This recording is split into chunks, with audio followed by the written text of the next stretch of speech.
ನೋಡಿ, ಮನುಷ್ಯನಿಗೆ ಸೋಲು ಗೆಲುವು ಇದ್ದೇ ಇರುತ್ತೆ. ಆದರೂ 77,000 ಜನ ಮತದಾರರು ಕಾಂಗ್ರೆಸ್ ಪಾರ್ಟಿಗೆ ಹಾಕಿದ್ದಾರೆ ಅಂದರೆ ಎಲ್ಲೋ ಸತ್ತಿದೆ ಎಷ್ಟು ದಿನ ಶಿಷ್ಯ, ನೀನು ನೋಡದೆ ಎಷ್ಟೊಂದ್ ದಿನ ಆಗೋಯ್ತಲ್ಲೋ ಅಣ್ಣ. ಜೀವನ ಬೇವರ್ಸಿ ತರ ಬೇಜಾರಾಗ್ಬಿಟ್ಟು ತಪಸ್ವಿ ಆಗ್ಬಿಡೋಣ ಅಂತ ಹಿಮಾಲಯ ನಾನು ಅದನ್ನು ಅಪ್ರಿಷಿಯೇಟ್ ಮಾಡ್ತೀನಿ. ಆ ಕಡೆ ಪ್ರತಿಸ್ಪರ್ಧಿಗಳು ಅಪಾರವಾದ ಹಣದ ಹೊಳೆ ಹರಿಸಿದ್ದಾರೆ. ನಮ್ಮ ಹತ್ರ ಪ್ರಿಂಟಿಂಗ್ ಮಿಷಿನ್ ಇದೆಯಾ? ಎಲ್ಲಿಂದ ತರಲಿ ದುಡ್ಡು? ಎಲ್ಲಿಂದ ತರೋದು ದುಡ್ಡನ್ನ? ಕರ್ನಾಟಕದ ಚುನಾವಣೆಯಲ್ಲಿ ಎಲ್ಲೂ ಅರಿಯದಷ್ಟು ಹಣ ಚಿಕ್ಕಬಳ್ಳಾಪುರದಲ್ಲಿ ಹಣದ ಹೊಳೆ ಹರಿದಿದೆ ಆ ಕಡೆ ಪ್ರತಿಸ್ಪರ್ಧಿ ಕಡೆಯಿಂದ ಅನ್ನೋದಿದೆ. ಏನೇ ಇರ್ಬೋದು, ಜನಾಭಿಪ್ರಾಯನ ನಾವು ಗೌರವಿಸಬೇಕು. ತಮ್ಮ ರಾಜಕೀಯನ ರಾಜೀನಾಮೆ ಕೊಡಬೇಕು, ಶಾಸಕ ಸ್ಥಾನಕ್ಕೆ ತಮ್ಮ ಹೇಳಿಕೆಯನ್ನು ಬಹಳಷ್ಟು ವಿಪಕ್ಷದವರು ಒತ್ತಾಯ ಮಾಡಿದೆ, ಆಗ್ರಹ ಮಾಡ್ತಿದ್ದಾರೆ. ನನ್ನ ವಿಪಕ್ಷದವ್ರಿಗೆ ಎಲ್ರಿಗೂ ಥ್ಯಾಂಕ್ಸ್ ಹೇಳ್ತೀನಿ.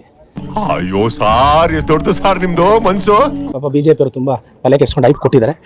ಅವ್ರ ಪ್ರೀತಿ ನನ್ನ ಮೇಲೆ ಇದೇ ರೀತಿ ಮುಂದುವರಿಲಿ ಅಂತ. ಪುಕ್ಸಟ್ಟೆ ಪಬ್ಲಿಸಿಟಿನ ಕೊಡುವಾಗ ನಾನೇ ಬೇಡ ಅನ್ಲಿ. ನೋಡು, ಈ ಜಗತ್ತಲ್ಲಿ ತಪ್ಪು ಸರಿ ಅನ್ನೋದೇ ಇಲ್ಲ, ಎಲ್ಲ ಅವ್ರವ್ರ ವ್ಯೂ ಪಾಯಿಂಟ್ ಅಲ್ಲಿ ಯೋಚನೆ ಮಾಡ್ತಾರೆ ಅಷ್ಟೇ. ನಾನು ಹೇಳೋದು, ನಾನು ಸವಾಲು ಹಾಕಿದ್ದೆ ನಿಜ, ನಾನು ಈಗಲೂ ಆ ಸವಾಲ ಮೇಲೆ ನಿಂತ್ಕೊಂತೀನಿ ನಿಜ. ಯಾವಾಗ ಅಕ್ಸೆಪ್ಟ್ ಮಾಡಿದ್ರೆ, ಅಕ್ಸೆಪ್ಟ್ ಮಾಡದಿದ್ದಾಗ ನಾನೇನ್ ಮಾಡ್ಲಿ? ನೀನು ಒಂಥರ ಐನಾತಿನ ಮಗ, ನೀನ್ ಏನು ಅಂತ ತಿಳ್ಕೊಂಡ್ಬಿಟ್ಟಿದೆ. ನೀನು ಒಂಥರ ಒಳಗೆ ಮಾಡ್ದ ಗಳಿಗೆ ಸಿದ್ಧ ಇದ್ದಂಗೆ. ನಡಿ ನಡಿ. ಸೊ ನಾನು ಇದಕ್ಕೆಲ್ಲ ನೋಡಿ ಸರ್, ನನ್ನ ಪಾಡಿಗೆ ನಾನು ಇರಬೇಕು, ನನಗೆ ಯಾವುದು ತೇಜವಾದ ಆಗಬಾರ್ದು, ಅವಮಾನ ಆಗಬಾರ್ದು ಅಂದರೆ ತಪ್ಪಿಗೆ ನನ್ನ ಪಾಡಿಗೆ ನಾನು ಪಾಠ ಮಾಡ್ಕೊಂಡು ಇರ್ತಿದ್ದೆ. ರಾಜಕಾರಣಕ್ಕೆ ಬಂದರೆ ತೇಜೋವರ ಇರುತ್ತೆ, ವೈಯಕ್ತಿಕ ತೇಜೋ ಇರುತ್ತೆ, ಬಾಯಿಗೆ ಬಂದಂಗೆ ಬೈತಾರೆ, ಕೆಟ್ಟದಾಗ ಕಾಮೆಂಟ್ ಮಾಡ್ತಾರೆ, ಇದೆಲ್ಲ ಗೊತ್ತಿತ್ತು. ಏನು ಹೇಳೋಕ್ಕೂ ಒಂದಿತ್ತು ಬಾಯಿ ಇದೆ ಅಂತ ಏನು ಬೇಕಾದ ಹೇಳ್ಬೇಡದ, ಸತ್ಯ ಹೇಳ್ರಿ, ಜನಗಳಿಗೆ ಗೊತ್ತಾಗ್ಲಿ. ಇದೆಲ್ಲ ಗೊತ್ತಿದ್ದೆ ನಾನು ರಾಜಕಾರಣಕ್ಕೆ ಬಂದಿದ್ದು. ಹಂಗೆ ಅಂತ ಒಂದಷ್ಟು ನೆಗೆಟಿವ್ ವಿಡಿಯೋಸ್, ನೆಗೆಟಿವ್ ಕಾಮೆಂಟ್ ಮಾಡಿದ ತಕ್ಷಣ ಬೇಜಾರು ಬೀಳ್ತೀವ? ಬೇಜಾರು ಬೀಳಲ್ಲ, ಒಂದಷ್ಟು ಏಕಾಗ್ರತೆನೂ ಕೆಡ್ಸಕ್ಕಾಗಲ್ಲ. ನಾಯಿ, ನೀನ್ ಅಮ್ಮಂಗ್ ಕೊಟ್ಟಿದ್ಯೋ ಬಚ್ಚಲ್ ಮನೆ ಬಿಕ್ನಾಸಿ ಕೊಟ್ಟಿದ್ಯಾ? ನೀನು ಹೆಂಗ್ ನೋಡ್ತಾ ನಿನ್ ಮಕ ಸೋಡ ಫೈರ್ ಮಾಡೋ ಅವಶ್ಯ ಇದಿತ್ತು, ಆದ್ರೂ ನಾನು ಮಾಡಿಸ್ಲಿಲ್ಲ. ಬೇಡ, ಕಲ್ಚರ್ ಬೇಡ. ಹುಡುಗರು ಒಂದು ಎಕ್ಸಾಮ್ಗೆ ಓದ್ತಿರ್ತಾರೆ, ಒಂದು ಇಂಜಿನಿಯರಿಂಗ್ ಓದ್ತಿರ್ತಾರೆ. ನನ್ ಮಗನ ಯಾಕೆ ಅಲ್ಲಿ ಬಂದ್ ನಾನು ಹಾಳು ಮಾಡಕ್ಕೆ? ನೀನೇನಾರ ಬೆಂಗಳೂರಲ್ಲಿ ನಾನು ನೋಡ್ದೆ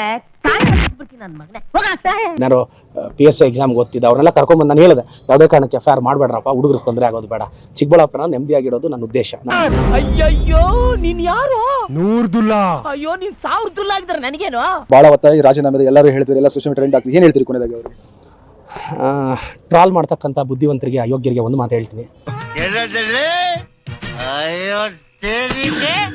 ಈ ವಯಸ್ಸಲ್ಲಿ ನಾಟಿ ಕೊಡಿಬೇಕಾ ಮಗನೇ? ಆ ವಿಡಿಯೋನ ನೆಟ್ಟಿಗೆ ನೋಡೋ ಅಷ್ಟು ಪೇಷನ್ಸ್ ಆದರೂ ಇಟ್ಕೊಳ್ಳಿ. ಒಂದು ಓಟು ಜಾಸ್ತಿ ಬಂದರೆ ನಾನು ರಾಜೀನಾಮೆ ಕೊಡಕ್ಕೆ ಸಿದ್ಧ. ಯಾವಾಗ ಸವಾಲ್ನ ಅವ್ರು ಒಪ್ಕೊಂಡ್ರೆ.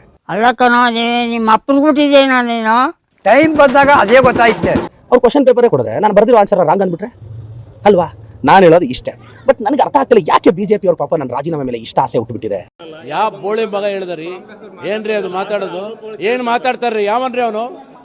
ನಮಗೆ ಸ್ವಾಭಿಮಾನ ಇದೆ. ಮೋಸ್ಟ್ಲಿ ಅವ್ರು ಅನ್ಕೊಂಡ್ರೆ ನಾವು ಇವ್ನು ರಾಜೀನಾಮೆ ಕೊಟ್ಟೊಳ್ದ್ರೆ ನನ್ನ ಮಗನ ಕಾಟ ತಪ್ಪೋಗುತ್ತೆ ಅಂತ. ಬಿಜೆಪಿ ಅವರೇ, ನಿಮ್ಮ ನೆಮ್ಮದಿಗೆ ಅಷ್ಟೆಲ್ಲ ನಾನು ಕಾರಣ ಆಗಲ್ಲ, ತಲೆ ಕೆಡಿಸ್ಕೊಬೇಡಿ. I will be back very soon. Thank you.